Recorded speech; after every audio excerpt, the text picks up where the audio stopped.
নিতাই গৌর হরি। আমার কাছে কাশি দাও।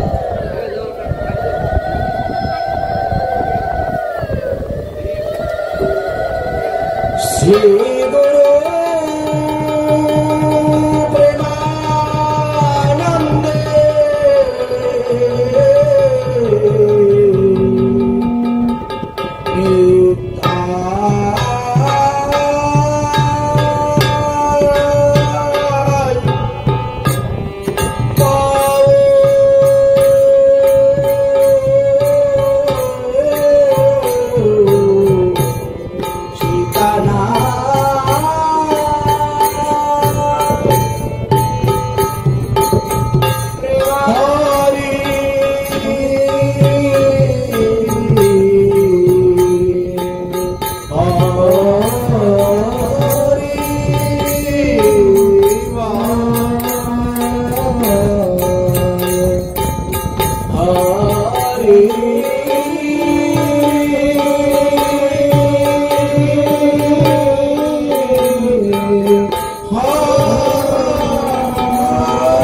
অদ্বৈত আচার্য প্রভুর বহুদিন হইতে মনের মধ্যে বাসনা, তিনি বৈষ্ণব সেবা দিলেন। আচার্য প্রভুর বহুদিন হইতে বাসনা, তিনি একটু বৈষ্ণব সেবা দিলেন। 64 মহন্তের ভোগ দিবেন। দ্বাদশ গোপাল, 6 চক্রবর্তী, অষ্ট কবিরাজ, মহাপ্রভুর পার্ষদ আদি সকলে ভোগ দিবেন। এটি তিনার মনের মধ্যে বাসনা। কিন্তু কিভাবে দিলে সেটা সুন্দরভাবে হবে, সুষ্ঠুভাবে হবে, নিরপরাধে হবে, সেটাই হলো চিন্তার বিষয়। সেবা সবাই দিতে পারে। আপনি 10 জন গ্রামবাসীর সেবা দিতে সহজ, কিন্তু একজন সাধুর সেবা দেওয়া না বড় কঠিন। কারণ যদি সেবা অপরাধ হয়ে যায় তাহলে সেবা অপরাধ দিয়ে লাভ হবে। আমাদের সেবা অপরাধ হলো 32 প্রকার। হরিনাম করতে গিয়েও 10 প্রকার নাম অপরাধ আছে। সেবা করতে গিয়ে 32 প্রকার। তীর্থ ভ্রমণ করছেন, তীর্থ ভ্রমণ করতে গেলেও এখানে 10 প্রকার নাম অপরাধ আছে। যদি আপনি অপরাধ শূন্য হয়ে তীর্থ ভ্রমণ করেন, হরিনাম সংকীর্তন করেন, ভগবত সেবা করেন, তবেই তো আপনার মঙ্গল। বৈষ্ণব অপরাধ আমাদের 6 প্রকার আছে। তাই বৈষ্ণবকে নিমন্ত্রণ দিয়ে ভোজন করাটা এত সহজ নয়। 1 কোটি অবৈষ্ণব সেবন করাইলে যেই ফল লাভ করা যায়, একজন বৈষ্ণবকে সেবন করাইলে সেই ফলই তো লাভ করা যায়। তাই বলছেন বৈষ্ণব সেবাকে আমাদের অনেক কিছু চিন্তাধারা করে করতে হয়, যাতে কোনো বৈষ্ণবের কোন রকম অপমান না হয়, অপমান বোধ না হয় ইত্যাদি। আবার একজনকে নিমন্ত্রণ করবেন, আরেকজনকে নিমন্ত্রণ করবেন না, সেটা তো মনোপূর্ণ হয়। আচ্ছা, আমি কি ওর পাকা ধানে মই দিয়েছি যে ও আমাকে নিমন্ত্রণ করলেন? এমনটা হয়ে যায়। এই জন্য অদ্বৈত আচার্য প্রভু আগে মহাপ্রভুর সঙ্গে যুক্তি করছেন। মহাপ্রভুর সঙ্গে যুক্তি করছেন প্রত্যেকেরই। যখনই কেউ কোনো বৈষ্ণব সেবা দিবেন, সাধু সেবা দিবেন, ভক্ত সেবা দিবেন, তখন তার কর্তব্য হল আগে জ্ঞানী গুণী মহাজন সাধু মহাত্মার সঙ্গে বসে যুক্তি করা, পরামর্শ করা। তাই প্রভুকে আনিয়া গরে সিয়া দৈত্য যুক্তি করে, প্রভুকে আনিয়া গরে সিয়া দৈত্য যুক্তি করে, প্রভুকে আনিয়া গরে সিয়া দৈত্য যুক্তি করে, প্রভুকে আনিয়া গরে সিয়া দৈত্য যুক্তি করে। আজ্ঞা কর করি মহোৎসব, আজ্ঞা কর করি মহোৎসব, আর আজ্ঞা কর করি মহোৎসব, আজ্ঞা করি কর মহোৎসব। মনের কথা আপনি একমাত্র ভগবানকে জানাইবেন, না হলে শ্রী গুরুদেবকে জানাইবেন, এছাড়া অন্য কাউকে বলতে যাবেন না।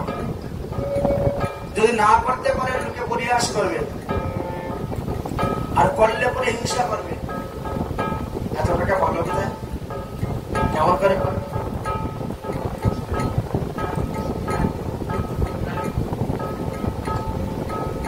শিশুদের কাছে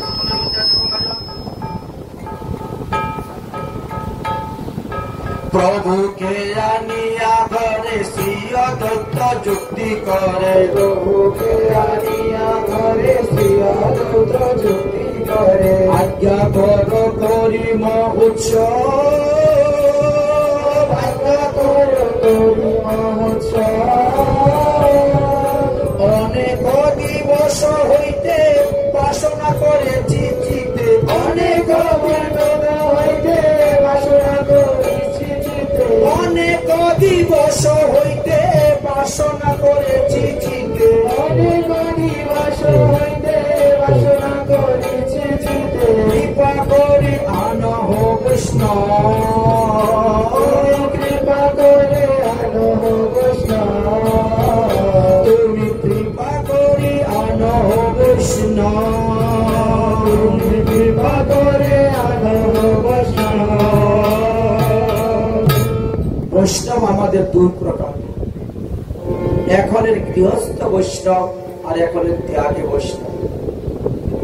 গৃহস্থ বৈষ্ণব যারা, এরা পঞ্চ সংস্কারের সংস্কার হয়, আর ত্যাগী বৈষ্ণব যারা, তারা দশম সংস্কারের সংস্কার হয়। তাদের সংস্কার আরো বাসনা বেশি। গৃহস্থ বৈষ্ণবের মধ্যে তিন শ্রেণীর বৈষ্ণব আছে। এক হলো উত্তম বৈষ্ণব, এক হলো মধ্যম বৈষ্ণব এবং বরিষ্ঠ বৈষ্ণব। উত্তম বৈষ্ণবকে তুমি বড় আনয়ন, মহাপ্রভু জানেন কে কে, কিভাবে আনতে হবে, তাদেরকে কিভাবে নিমন্ত্রণ দিতে হয়, কিভাবে পত্র লিখতে হয়। আমি তো ততটা ভালো জানিও না, বুঝিও না। তবে আমার অনেকদিন ধরে বাসনা, আমি একটু বৈষ্ণব সেবা দিব, সাধু সেবা দিব, 64 মন্ত্রে বুক দিতে ইচ্ছা আছে। তখন মহাপ্রভু সব কিছু শুনলেন, আগে শুনো, তারপরে বুঝো, তারপরে বুঝাও। তাই তো এটা হলো। কিন্তু কিছু কিছু লোক আছে শোনার আগে করতে শুরু করে দেয়, পুরোটা না শুনে করতে শুরু করে। তাই মহাপ্রভু ভালো করে শুনলেন।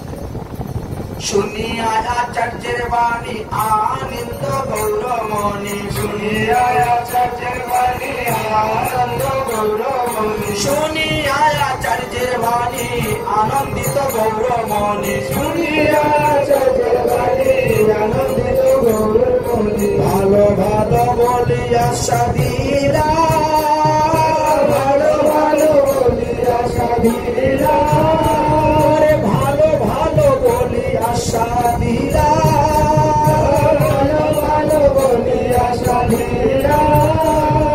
নিমন্ত্রণ কারণ কর পত্র লিখন, নিমন্ত্রণ কারণ কর পত্র লিখন, নিমন্ত্রণ কারণ কর পত্র লিখন, নিমন্ত্রণ কারণ কর পত্র লিখন। দুই প্রভু একত্রে বসিলা, দুই প্রভু একত্রে বসিলা, আজ দুই প্রভু একত্রে বসিলা, দুই প্রভু একত্রে বসিলা। অদ্বৈত প্রভু বৈষ্ণব সেবা দিবেশনে মহাপ্রভুর আনন্দ উল্লাস। এবং তখনকার দিনে তো আমাদের তো উন্নত ছিল না, এসে গেলাম ফস করে ছাপাইয়ে নিয়ে চলে আসলাম, 1000 পাঠাই দিলাম। তখনকার দিনে হাতে লিখতে হবে, হাতে লিখে প্রত্যেকের নাম দিয়ে দিয়ে, ঠিকানা দিয়ে দিয়ে পাঠানো হচ্ছিল। এই জন্য অনেক কষ্ট ছিল। এবার মহাপ্রভু পত্র লিখতে বসেছেন, আর অদ্বৈত প্রভু পত্র লিখতে বসেছেন। পত্র কার্য লেখা হচ্ছে ভগবান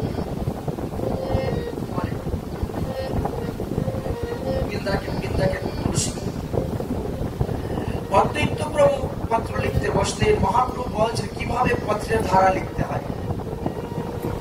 পত্র লেখারও কিছু ভাব লেখার মাধ্যমে আপনার মনের ভাবটা ফুটে বসবে, আর যিনি পড়বেন তিনি পরেও তার হৃদয়টা গলে যাবে। এমনই হয়েছে। তাই আনন্দিত পত্র লিখে, অনেকগুলি পত্র লিখতে হয়েছে। আনন্দেতে গৌর গৌরী পত্র লিখেন যত্ন করি, আনন্দেতে গৌর হরি পত্র লিখে যত্ন করি, আনন্দেতে গৌর হরি পত্র লিখে যত্ন করি, আনন্দেতে গৌর হরি পত্র লিখে যত্ন করি, সমর্পিলা গোপীনাথের হাতে, সমর্পিলা গোপীনাথের হাতে, সমর্পিলা গোপীনাথের হাতে, সমর্পিলা গোপীনাথের হাতে। আমাদের যেমন পোস্ট অফিস থেকে পিওনে সে পত্র দিয়ে যায়, চিঠি, কিন্তু সেই পত্র পাঠ দেওয়ার জন্য একজন বৈষ্ণবকে পাঠিয়েছেন। যে যে বৈষ্ণবের নাম উপরে লেখা আছে সেই সেই বৈষ্ণবের কাছে তুমি ওই ওই পত্রটি পাঠাইবে, চিঠি পাঠাই।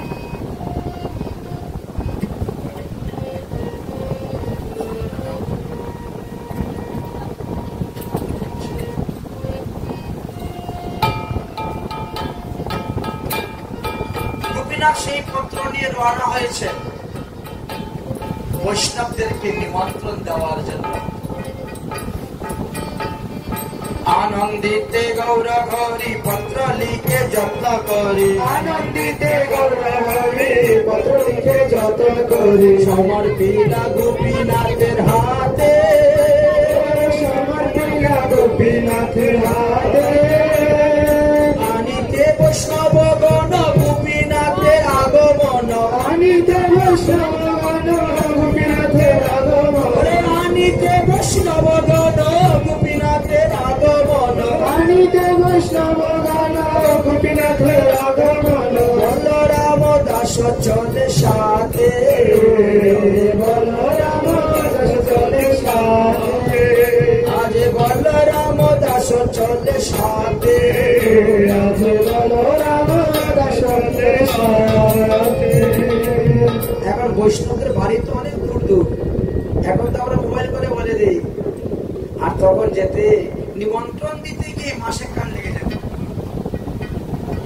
উৎসব দিতে গেলে 1 মাস আগের থেকে প্রস্তুতি, অনেক দূর দূর বাড়িঘর, গাড়িগুলোর অত সুবিধা নেই, রাস্তাঘাটের অত সুবিধা নেই, নানা রকমের, এই জন্য সময় লাগে। এখন পত্র আগে কাকে দিব? আগে গিয়া পত্র দিল ভাইয়া অভিরামে, আগে দিলা পত্র দিলা ভাইয়া অভিরামে, আগে গিয়া পত্র দিল ভাইয়া অভিরামে, আগে দিলা পত্র দিলা ভাইয়া অভিরামে। আচ্ছা, সবার আগে অভিরামকে কেন পত্র দিলেন? আমাদের 64 মহান্ত, দ্বাদশ গোপাল, একাদশ রুদ্র, হ্যাঁ, ওই কাউকে পত্র দিলেন? কারণ অবিরাম ছিলেন সব থেকে বয়োজ্যেষ্ঠ। অবিরাম কলিযুগে জন্মগ্রহণ করেন নাই, উনি দাপর যুগে জন্মগ্রহণ করেছিলেন। দ্বাদশ গোপালের মধ্যে গোপাল হলেন অবিরাম ঠাকুর। তিনি ভগবান শ্রীকৃষ্ণের বাল্য বন্ধু। ভগবান শ্রীকৃষ্ণ যখন বৃন্দাবন লীলা সমাপ্ত করে মথুরায় গেলেন, মথুরা লীলা সমাপ্ত করে দ্বারকায় গেলেন, তখন তিনি মনের দুঃখে একটা গুহার ভিতরে ঢুকে ঘুমিয়ে পড়েছিলেন। ঘুমিয়েছিল তো এমন ঘুম যে তারপর যুগ গিয়ে কলিযুগ আরম্ভ হয়ে গেছে, এমনই ঘুম।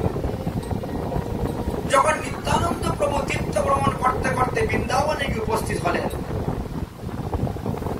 আর বৃন্দাবনে গিয়ে উপস্থিত হয়ে গিয়ে তিনি ডাকছেন, কানাই কানাই কানাই। তখন ওই শব্দ কি অবিরামের কানে ঢুকলো। এই তিনি ঘুম থেকে উঠেছেন, উঠে বলরামের সঙ্গে, কিন্তু কানাই তো এখন নেই, কানাই তো এখন নবদ্বীপে গিয়ে গৌর হয়ে গিয়েছে। বৃন্দাবনের বৃক্ষলতাগণ বলে দিচ্ছে, গিরিরাজ গোবর্ধন তটের বৃক্ষলতাগণ বলে দিচ্ছে যে কানাই এখন নবদ্বীপে গিয়ে গৌর হয়েছে, অতএব তোমরা নবদ্বীপে চলে যাও। এই জন্য নিত্যানন্দ প্রভু অবিরাম ঠাকুরকে সঙ্গে করে নিয়ে বৃন্দাবন থেকে চলে আসতেন নবদ্বীপে। এই জন্য দেখেন ইনি কত বড়, সেই কাপড় যুগের দেহ নিয়ে আছেন। তিনি কিন্তু 7 হাত লম্বা ছিলেন। অবিরাম ঠাকুর 7 হাত লম্বা ছিলেন কলিযুগে। বিরাট বিরাট কাহিনী আছে। ব্রজমন্ডলের যেভাবে পরিক্রমা হয়, গৌর মন্ডল সেইভাবে পরিক্রমা হয়। দণ্ডদের সময় লাগে গাড়ি করে পরিক্রমা করতে। তখন সেই অবিরাম ঠাকুরের শ্রীপাঠ দেখা যায়।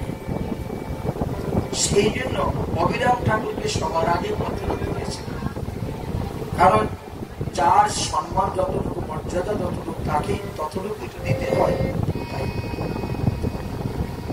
এই জন্য আগে গিয়া পত্র দিলা ভাইয়া অবিরামে, আগে গিয়া পত্র দিলা ভাইয়া অবিরামে, তারপর পত্র দিলা মহান্তের গণে, তারপর পত্র দিলা মহান্তের গণে। আমাদের প্রধান মহান্ত হলেন 8 জন। এক একজন মহান্তের পিছনে আরো 8 জন করে মহান্ত আছে। এই জন্য 8 64 মহান্ত বলে। কিন্তু 64 মহান্তের ভোগ দিতে গেলে আমাদেরকে প্রায় 200টা ভোগ দিতে হয়। কেন? এদের মাতৃবর্গ, এদের পিতৃবর্গ, গুরুবর্গ, সন্তানবর্গ, পত্নীবর্গ, সবাইকে দিতে হয়। আমরা যেমন অনেক সময় বলি আপনার পরিবারের একজন নিমন্ত্রণ আছে না, আপনাদের ঘর থেকে একজনের নিমন্ত্রণ যাবেন, প্রসাদ পাবেন। পরিবারে হয়তো 9 জন আছেন, 10 জন আছেন, তার থেকে একজন। কিন্তু এখানে এমন নয়, সপরিবারে। তাই আগে গিয়া পত্র দিলা ভাইয়া অবিরামে, আগে গিয়া পত্র দিলা ভাইয়া অবিরামে, তারপর পত্র দিলা মহান্তের গণে, তারপর পত্র দিলা মহান্তের গণে। ক্রমেতে পত্র দিলা গোসাইর সমাজে, ক্রমেতে পত্র দিলা গোসাইর সমাজে, 6 চক্রবর্তী আরো কষ্ট কবিরাজে, 6 চক্রবর্তী আর অষ্ট কবিরাজে।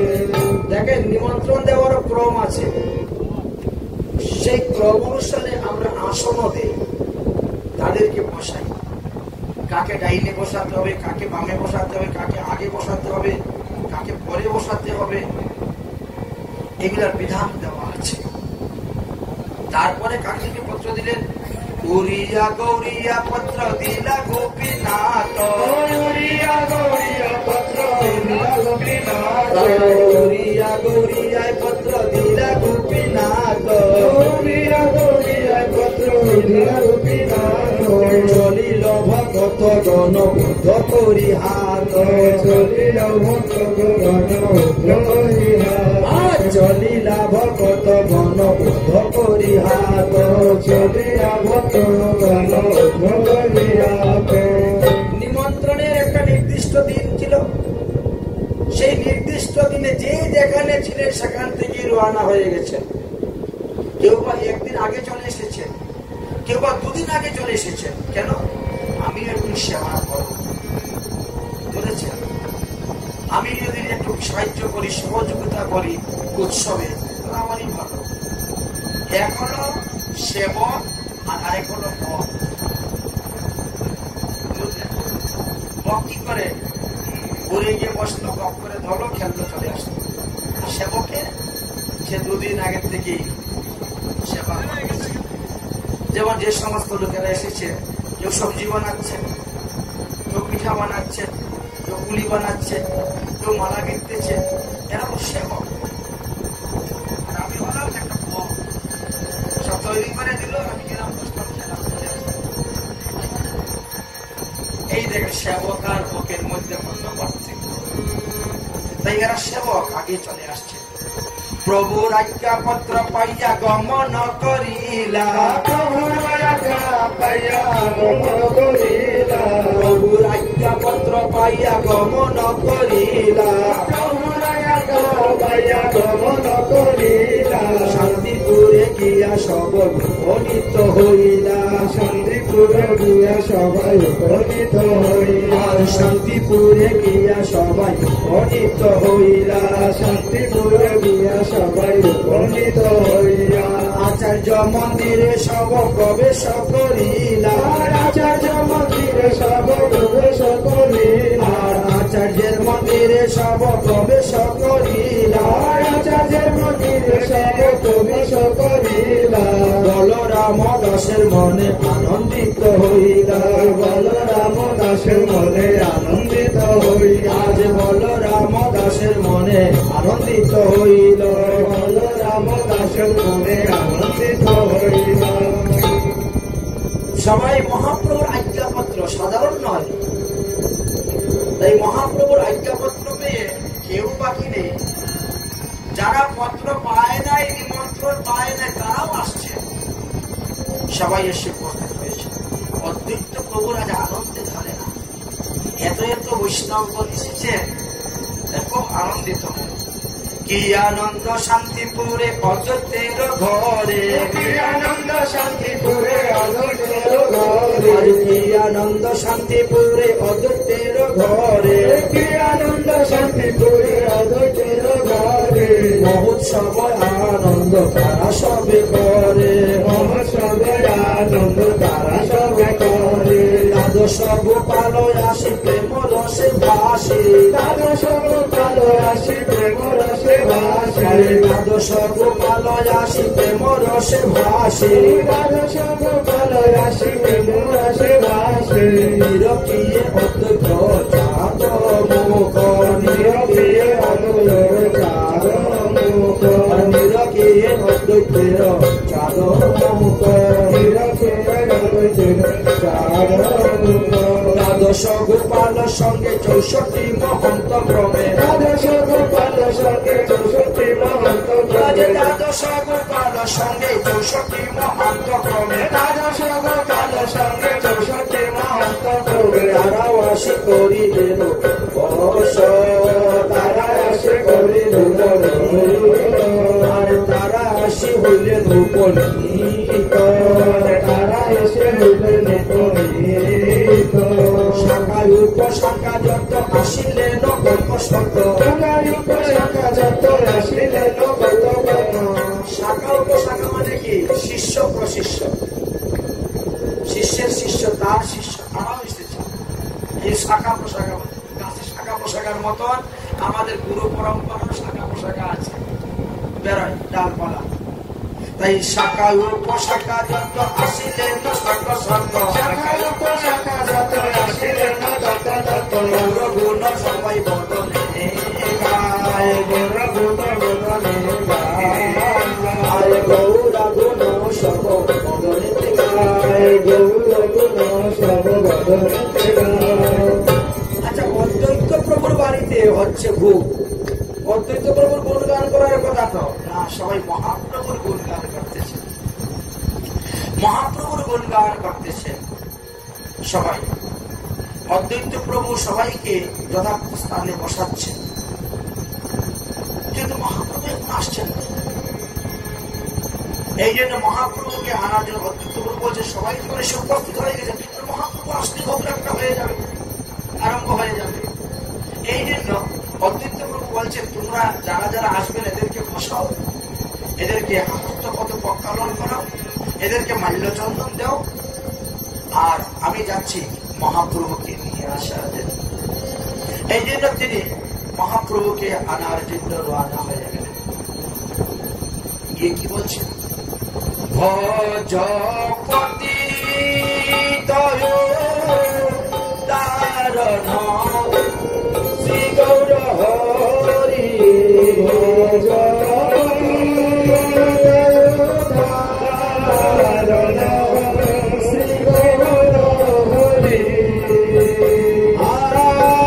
শ্রী গৌর হরি নবদ্বীপ বিহারী,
করি চলিলে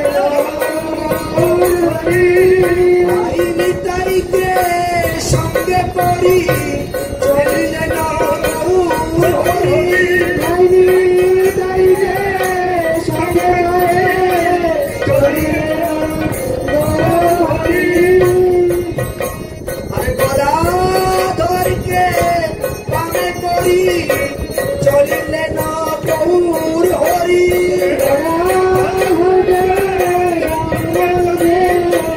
চলিলে না হরি সুরধনীতি আলো করি চলিলে না প্রভুর হরি সুরধনীতি আলো করে চলিলে না হরি হরি নাম কীর্তন করি চলিলে না প্রভুর হরি হরি নাম সংকীর্তন করি চলিলে না হরি বাহু তুলি বাহু তুলি নাম সংকীর্তন করি দণ্ড বাহু তুলি হরি নাম সংকীর্তন করি দণ্ড বাহু তুলি হরি নাম সংকীর্তন করি চলিলে না প্রভুর হরি হরি নাম সংকীর্তন করি চলিলে না হরি দণ্ড বাহু তুলি চলিলে না প্রভুর হরি দণ্ড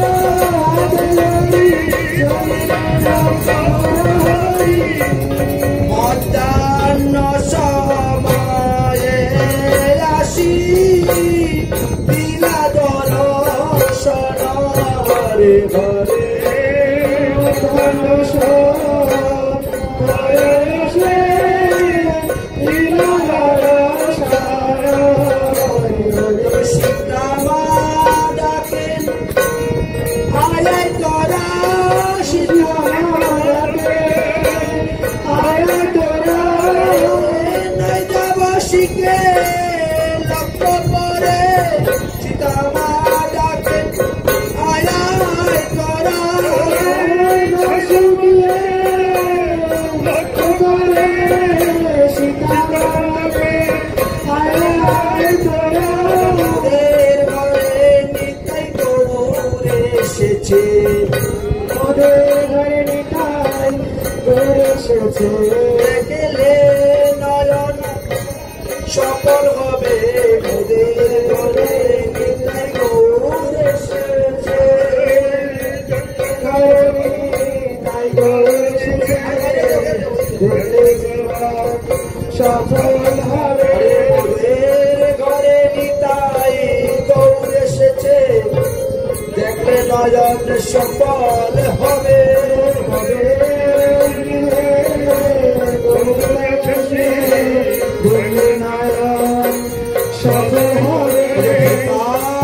জ্বালা দূরে যাবে দেখলে নয়ন সফল হবে জ্বালা দূরে যাবে দেখলে নয়ন সফল হবে দুর্বাসনা দূরে যাবে দেখলে নয়ন সফল হবে দুর্বাসনা দূরে যাবে দেখলে নয়ন সফল হবে ব্রহ্মার দুর্লভ চরণ দেখলে নয়ন সফল হবে ব্রহ্মার দুর্লভ চরণ দেখলে নয়ন সফল হবে ব্রহ্মার দুর্লভ চরণ দেখলে নয়ন সফল হবে ব্রহ্মার দুর্লভ চরণ দেখলে নয়ন সফল হবে ব্রহ্মার দুর্লভ চরণ দেখলে নয়ন সফল হবে ব্রহ্মার দুর্লভ দেখলে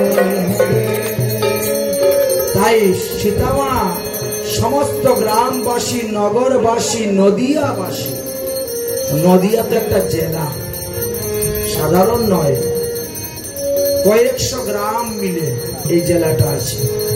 যেমন আমাদের মথুরা জেলায় 364টা গ্রাম আছে, নদিয়া জেলাও এইরকম অনেক গ্রাম নেই। সমস্ত গ্রামবাসীদেরকে বলছেন তোরা আয়, আজকে দেখে যা আমাদের ঘরে কে এসেছে। যিনি এসেছেন তার চরণ দর্শন করা তো ব্রহ্মারও দুর্লভ, তাই তিনি বলছেন। এদিকে মহাপ্রভু তো ধীরে ধীরে ধীরে ধীরে সীতানাথের ভবনে উপস্থিত হয়েছে। মহাপ্রভুকে দর্শন করে সবাই মিলে উলধ্বনি, জয়ধ্বনি, শঙ্খধ্বনি করতে শুরু করলেন। তারপরে মহাপ্রভুকে নিয়ে বসাইলেন। আরে প্রভু লয়া সীতানাথ কইলা গমন, লয়া সীতানাথ কইলে গমন, মধ্যাহ্ন সময়ে আসি দিল দর্শন, হরি হরি সময়ে আসি দিল দর্শন, অদ্বৈত গৃহিণী আরো শান্তিপুর নারী, অদ্বৈত গৃহিণী আরো শান্তিপুর নারী, উলুলু ধ্বনি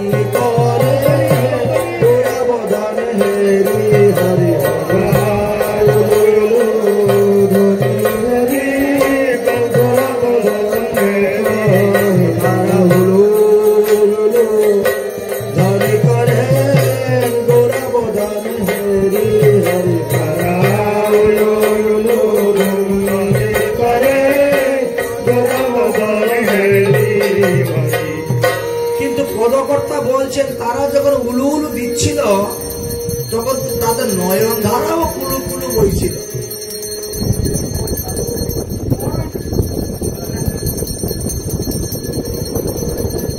তারা যখন উলু উলু দিচ্ছিল তখন তাদের নয়ন ধারা কুলু আনন্দ, দুঃখ তো নাই, বিরহ নাই। তারা জয় দে উলু উলু জয় দে, উলু নয়ন ধারা বহে উলু উলু জয় দে, উলু উলু নয়ন ধারা বহে উলু উলু জয় দে, নয়ন ধারা বহে উলু উলু জয় দে, তারা উলু উলু নয়ন ধারা বহে উলু উলু জয় দে,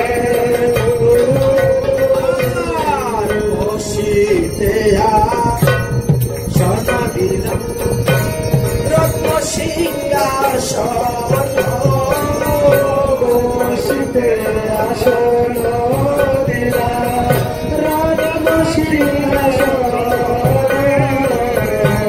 সুবাসিত জলে কইয়া পাদ বৎসলন, সুবাসিত জলে কইয়া পাদ বৎসলন, সেদিন একবার ধুয়ায় একবার মোচায়, একবার ধুয়ায় একবার মোচায়, একবার ধুয়ায় একবার মোচায়, একবার ধুয়ায় একবার মোচায়, রাঙ্গা রাঙ্গা যুগল চরণ, একবার ধুয়ায় একবার মোচায়, যুগল চরণ একবার ধুয়ায় একবার মোছায়। কি দিয়ে ধুয়েছিল? টিউবওয়েলের জল দিয়ে নাকি নারিকেলের জল? সে যে গঙ্গার জলে আর নয়ন জলে, গঙ্গার জলে আর নয়ন জলে, একবার ধুয়ায় একবার মোছায়, নয়ন জলে আর গঙ্গার জলে আর ধুয়ায় একবার মোছায়, নয়ন জলে আর গঙ্গার জলে,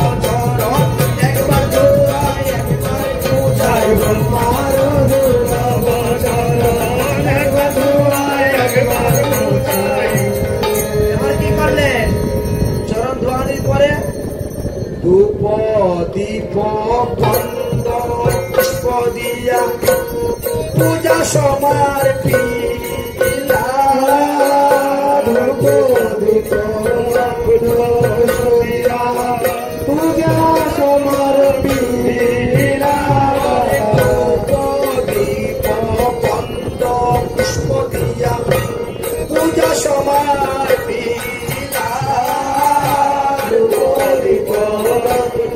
পুষ্প দিয়া পূজা সমার পিলা প্রভুর চরণামৃত সব শেখাইলা হরে হরে ভোর চারণা সেবা সবং শেখাইলা রণামৃত সব শেখাইলা হরে হরে সবং শেখাইলা মহাপ্রভুর চরণামৃত তখন সবে পান করলেন। মহাপ্রভুর দাস দাসী, অদ্বৈত প্রভুর দাস দাসী, শিবাস পণ্ডিতের দাস দাসী যারা ছিল সব। এই জন্য চরণ ধোয়াতে গেলেও আমাদেরকে হিসাব আছে। ঈশ্বর তত্ত্ব যারা তাদেরকে গঙ্গার জল দিয়ে চরণ ধোয়ানো যাবে, কিন্তু জীব তত্ত্ব যারা তাদেরকে গঙ্গার জল দিয়ে চরণ ধোয়ানো যায় না। এই জন্য আমাদের ঠাকুর ঘরে দুটা পঞ্চপাত্র রাখতে হয়। সরগোস্বামী এবং গুরুবর্গদেরকে পা ধোয়ানোর জন্য আলাদা। সরগোস্বামী গুরুদেবের চরণে কখনো তুলসী পাতা জল দেওয়া যাবে না, কোন তীর্থের জল দেওয়া যাবে না, কোন গঙ্গা জল দেওয়া যাবে না। এই যে 64 মহান্ত এসেছে, অষ্ট কবিরা, দ্বাদশ প্রকার, তাদের চরণ ধোয়ানোর জন্য আলাদা, আর মহাপ্রভু চরণ ধোয়ানোর জন্য আলাদা। কারণ মহাপ্রভু ঈশ্বর। এই জন্য প্রত্যেকের ঘরেই দেখবেন দুটা করে পঞ্চপাত্র, আচমনীয় পাত্র থাকে। একটার মধ্যে তুলসী পাতা গঙ্গা জল দেওয়া হবে, আর একটার মধ্যে তুলসী পাতা গঙ্গা জল দেওয়া হবে না। আমারই জল। এবার দেখলে রান্না বান্নার একটু দেরি আছে, তাই চিন্তা করে একটু প্রভুর সুখের জন্য একটু কীর্তনই করি। প্রভুর সুখের লাগি সবে কীর্তন আরম্ভিলা, প্রভু সুখের লাগি কীর্তন আরম্ভিলা।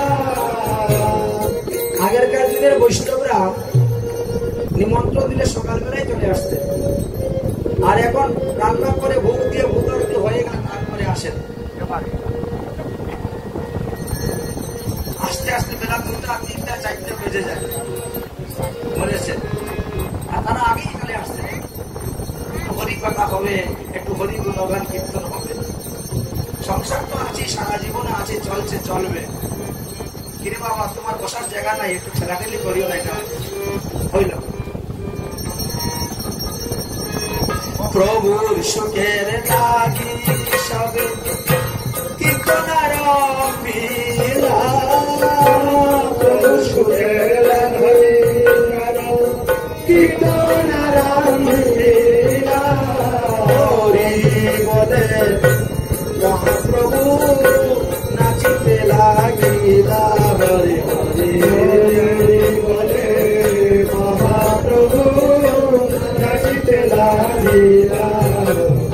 আনন্দে আর ধরে না রে, আনন্দে আর ধরে না রে, আপন গৃহে গরু নিতাই পেয়ে, আনন্দে আর ধরে না রে, গৃহে রূপে আনন্দে আর ধরে না রে। মন্ত্রিত ভক্ত বৃন্দ উপস্থিত সব, মন্ত্রিত ভক্ত বৃন্দ উপস্থিত সব, মহাজয় জয় ধ্বনি মহাকল, হরে হরে মহাজয়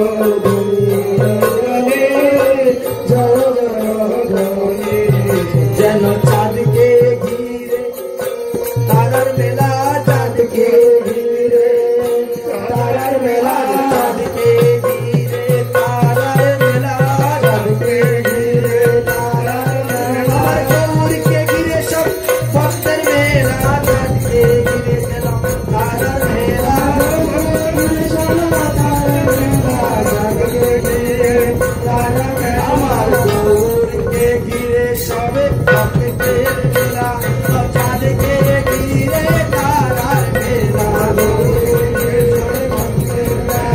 চাঁদকে ঘিরে তারার মেলা, গৌরকে ঘিরে সবে ভক্তের মেলা, চাঁদকে ঘিরে তারার মেলা। শুন শুন মহাপ্রভু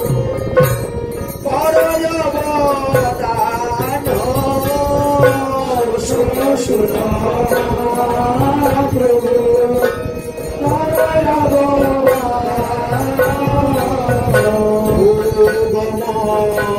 ধীরে প্রভু করয় প্রয়াণ রে ধীরে প্রভু করয় আর গমন ধীরে প্রভু করয় প্রয়াণ ধীরে প্রভু করয় অদ্বৈত প্রভু মহাপ্রভুকে বলছেন চলেন ভোগের ঘরে, আর মহাপ্রভু কি বলছেন আজকে তোমাকে নিয়ে বলবো প্রসাদ। অদ্বৈত প্রভু তো আজকে পরিবারের কর্তা গৃহস্থ, যেটার কথা হলো আগে মহাপ্রভুর সেবা হবে, তারপরে আমি সেবা করব, অন্যান্য বৈষ্ণবদেরকে আগে সেবা দিব, তারপরে আমি সেবা করব। কিন্তু ঈশ্বরের ক্ষেত্রে না, কখনো কর্তম অকর্তম সব হয়, সেক্ষেত্রে বিচার করলে হবে না। আপনার আমার ক্ষেত্রে বিচার আছে, কিন্তু নিমন্ত্রণে অতিথি যদি বলেন যে না আপনাকে নিয়েই বসবো, তাহলে খুশ পাবে না, এটাও নিয়ম আছে। ঈশ্বর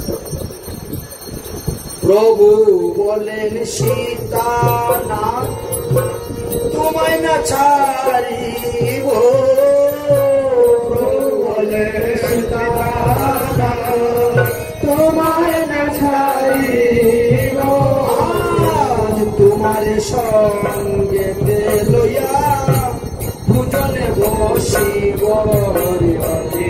তোমার সঙ্গে লইয়া ভুজনে বসিব, আজ তুমি আমি নিত্যানন্দ একত্রে বসিব, হরি হরি আমি নিত্যানন্দ একত্রে বসিব। মহাপ্রভুর বাক্যকে ফেলতে পারেন না। সীতানাথ কি বলছেন? সীতানাথ বলে প্রভু যে ইচ্ছা তোমার, সীতানাথ বলেন প্রভু যে ইচ্ছা তোমার, অন্যতা নিতে পারে শক্তি আছে কারো, হরে হরে অন্যতা নিতে পারে শক্তি আছে কারো। একবারে ধ্রুব সত্য, মহাপ্রভুর যে ইচ্ছা হবে সেই ইচ্ছার অন্যতা করতে পারবে এমন কারো ক্ষমতা নেই, কারণ মহাপ্রভু স্বয়ং ভগবান, মহাপ্রভু অবতারী, তিনি কর্তব্য অকর্তব্য সব করতে পারেন। এবার কি হলেন, সবাইকে নিয়ে গেলেন এবং যার যে যোগ্য আসন যোগ্য স্থান সেখানেই বসলে আসন গ্রহণ করলেন। তাই গৌরাঙ্গ মহাপ্রভু দক্ষিণে নিত্যানন্দ প্রভু, তার দক্ষিণে অদ্বৈত প্রভু, গৌরাঙ্গ প্রভুর বামে গদাধর পণ্ডিত, তার বামে শ্রীবাস পণ্ডিত। আমরা যেভাবে পঞ্চতত্ত্বের ফটোর মধ্যে পঞ্চতত্ত্বকে দেখতে পাই, 64 মহান্তের ভোগ আদিতে তারা সেইভাবেই বসে নবদ্বীপে লীলায় পঞ্চতত্ত্বে বসছিল। তার সঙ্গে শ্রীমতী রাধারানী আর কৃষ্ণ। তার প্রথম একটা লাইনেতে আমাদের 7টা ভোগ পেতে হবে। যদি আপনি আপনার ঘরে আপনি 4টা ভোগ দিলেও হবে। গৌরাঙ্গ, নিত্যানন্দ, অদ্বৈত 3 জনের 3 ভোগ আর শ্রীকৃষ্ণের 1 ভোগ, এই 4 ভোগ। কারণ এই 3 জনই তো ঈশ্বর তত্ত্ব। এই জন্য পরে মহাপ্রভুর প্রসাদিকা আপনি গদাধর শিবাসকে দিয়ে দিলেন আর শ্রীকৃষ্ণের প্রসাদিকা রাধারানীকে। সুতরাং আমার 7টা ভোগ আর দেওয়ার দরকার হচ্ছে না, 4টা ভোগই আপনার হয়ে যাচ্ছে। কিন্তু আজকে বিশেষ ভোগ সবাই একসঙ্গে বসবে, এই জন্য প্রথম সারিতে আমাদের 7টা ভোগ দিতে হবে। এই পঞ্চতত্ত্বের দক্ষিণে অর্থাৎ ডাইন দিকে, যেমন পঞ্চতত্ত্ব এইভাবে করে বসেন তাহলে ওই দিকে দিতে হবে, ওইভাবে করে বসলে এই দিকে দিতে হবে। পঞ্চতত্ত্ব যেখানে বসবে, যেদিকে মুখ করে বসবে, পঞ্চতত্ত্বের ডাইন দিকে হবে গুরুবর্গের আসন। গুরুবর্গ বলতে কারা? ভারতী, গুসাই আদি, মাধবেন্দ্রপুরী, ঈশ্বরপুরী ইত্যাদি, এদেরকে গুরুবর্গ বলা হয়েছে। তারপরে গুরুবর্গের পাশে আপনি কাকে দিবে? পিতৃবর্গ, পিতাগুরু, দীক্ষাগুরু, শিক্ষাগুরুর দিলেন এবং পিতৃবর্গের আসন দিলেন। তারপরে আপনি আসন দিবেন অন্যান্যদেরকে। তাই বলছেন আমাদের গুরুবর্গ যদি আমাদের মুক্ত পরম্পরা থেকে আরম্ভ করা হয় তাহলে বিশাল লম্বা পরম্পরা হয়ে যায়। প্রত্যেকে গুরু পরম্পরা। তার গুরুবর্গের মধ্যে এখানে মাধবেন্দ্রপুরী, ঈশ্বরপুরী, পরমানন্দপুরী, বিষ্ণুপুরী, রঘুনাথ মিশ্র, কৃষ্ণানন্দ মিশ্র, সিংহানন্দ পুরী এবং সুখানন্দ পুরী, অনন্তপুরী আর শ্রী রাম, এদেরকে গুরুবর্গের আসনে বসানো হয়েছে। এবার গুরুবর্গের আসনের বাম দিকে পূর্বমুখী করে ভারতী গুসাইয়ের বর্গের আসন দেওয়া হলো। যেমন কেশব ভারতী, ব্রহ্মানন্দ ভারতী, বলরাম ভারতী, রামানন্দ ভারতী, বল্লভ ভারতী, যদুনন্দন ভারতী, শ্যামানন্দ ভারতী। আর তাদের দক্ষিণ মুখে, এবার দক্ষিণ দিকে মুখ করে পিতৃবর্গের আসন দেওয়া হলো। পিতৃবর্গ বলতে কুবের পণ্ডিত, অদ্বৈত প্রভুর পিতার নাম কুবের পণ্ডিত, আড়াই পণ্ডিত নিত্যানন্দ প্রভুর পিতার নাম, জগন্নাথ মিশ্র মহাপ্রভুর, তারপরে পুণ্ডরিক বিদ্যানিধি কেউ দেওয়া হলো সেখানে। গদাধর পণ্ডিতের শ্রী গুরুদেব, এই তিনি তো বিশ্বমানব মহারাজ ছিলেন, এই জন্য এখানে দেওয়া হলো। এবার বলেন পঞ্চতত্ত্বের বামে একটা আবরণের ভিতরে মাতৃবর্গ, প্রিয়াবর্গ আর দাসী বর্গের আসন দিতে হবে এবং বিদ্যাদিত্য। এদেরকে একটা কাপড় দিয়ে আলাদা পর্দা করে পর্দার ভিতরে দিতে হবে ভোগ, অন্যদেরকে বাইরে ভোগ দেওয়া যাবে। তাহলে মাতৃবর্গের মধ্যে কে কে আছেন? নাভা দেবী অদ্বৈত প্রভুর মা, পদ্মাবতী দেবী নিত্যানন্দ প্রভুর মা, আর শচী দেবী হলেন মহাপ্রভু। তাদের বাম দিকে পূর্ব দিকে প্রিয়াবর্গের আসন। প্রিয়াবর্গ বলতে অদ্বৈত প্রভুর 2 স্ত্রী, শ্রী আর সীতা, নিত্যানন্দ প্রভুর 2 স্ত্রী, বসুধা দেবী, জাহ্নবী, মহাপ্রভুর 2 স্ত্রী, লক্ষ্মীপ্রিয়া দেবী, বিষ্ণুপ্রিয়া দেবী, এদের আসন। এবং এদেরও আবার প্রিয় নর্ম সখী আছে, দাসী আছে। তাই সখীদেরকেও দাসীদের আসন সেখানে দিতে হবে। তাই বিষ্ণুপ্রিয়া দেবীর সখী ছিলেন 2 জন, কাঞ্চনা, অমিতা, এই 2 জন। অদ্বৈত প্রভুর সীতা ঠাকুরানীর একজন ছিলেন দাসী, যিনি ছিল নন্দিনী। আর মা জাহ্নবী ঠাকুরের ছিল যাকে চরঙ্গী বলা হয়। দাসী বর্গের বাম দিকে বৃন্দা দেবীর আসন দেওয়া হয়েছে, একবারে ওখানে বৃন্দা দেবীর আসন দেওয়া হয়েছে। বৃন্দা তুলসী দেবী। এবার পঞ্চতত্ত্বের সম্মুখে বামবাকে দক্ষিণ দিকে মুখ করে দ্বাদশ গোপালের আসন দেওয়া হয়েছে। এই যে অভিরাম ঠাকুরের কথা বললাম, অভিরাম ঠাকুর ছিলেন সেই দাপর যুগী শ্রীরাম ভগবান। তারপরে আসলে ধনঞ্জয় পণ্ডিত, যার থেকে আমাদের গুরু পরম্পরা এসেছে। এই ধনঞ্জয় পণ্ডিত তিনি ছিলেন ভগবানের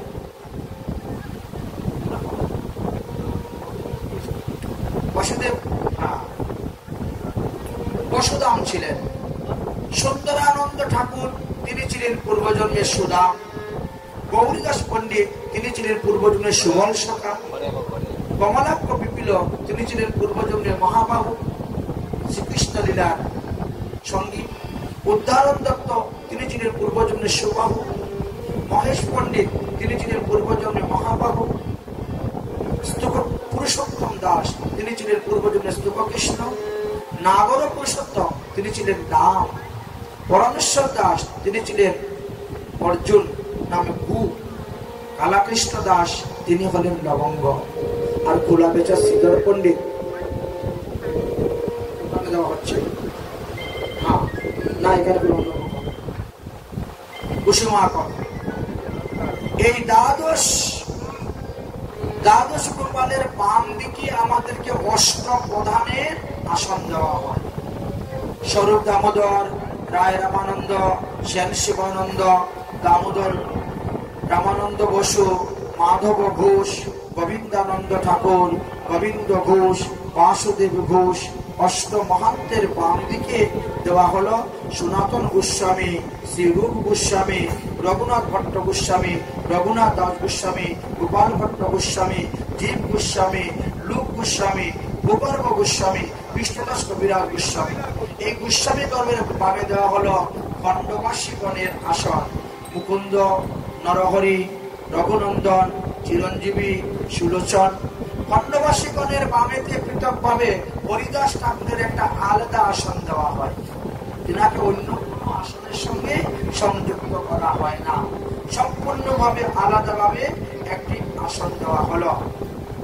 এই নামাচার্য হরিদাস ঠাকুর বা জগন হরিদাস ঠাকুর নামে যাকে আপনারা জানেন, তিনারই হলো আজকে তিরুধান দিবস। আজকের এই দিবসে তিনি নিত্যলীলায় প্রবিষ্ট হয়েছিলেন।